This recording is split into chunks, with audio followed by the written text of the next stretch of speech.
Hello everybody and welcome to this video. In today's video, we're going to learn about if conditions. So we're going to discuss if and else conditions in R. So first of all, we would like to have a program to write to see if a number is a positive number or a negative number. Okay. In order to check this, we are having the declaration of variable y, and number -3 is being assigned to this variable y. Okay, so we are having the number -3 being assigned to variable y using the assignment operator. Now I would like to check to see if this number is greater than 0 or not.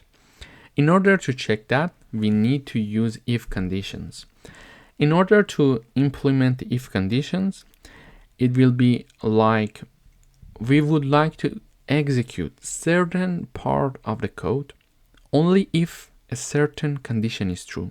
And if that condition is not true, we may want to execute another part of the code. Okay. So for example, here, I write down the if keyword, and in parentheses, inside parentheses, I write down y greater than 0, meaning that I would like to check to see if y is greater than 0 or not. So if y is greater than 0, then execute this part of the code. Okay.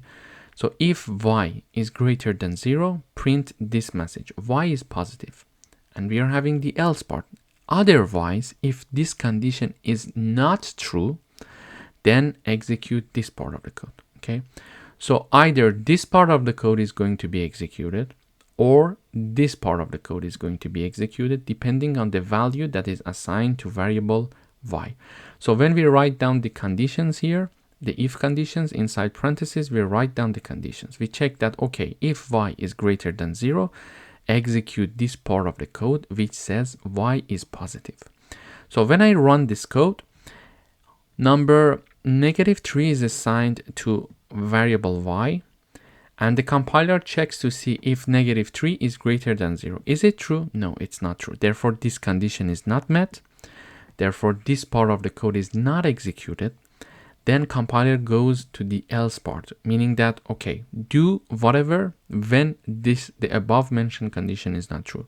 Okay, so this is why it is printing that y is not positive. It's not a positive number. How do we know that? Because if a number is not greater than 0, therefore it's not a positive number, then it's a negative number. So we print this message, y is not positive. So what if I change the value that is assigned to variable y? Now this time I would like to assign number 3 to y. So and I run the code one more time. This time it says y is positive. Why? Because 3 is greater than 0 and only this part of the code is being executed. Y is positive. Okay, so remember this. If conditions is inside the if conditions, it is going to execute only one part of the if condition, either this part or the other part or the other part or the other part. If you are having, for example, 10 conditions, it is going to be executing one part of this whole 10 conditions. Okay, so now y is 3, it is greater than 0, it is printing this part, y is positive. If I write down 30, 30 is still greater than 0, therefore y is positive again, is being printed here in the output. But if I write down, for example, -3 and I run the code one more time, we see that y is not positive message is being shown here in the output. Thanks for watching.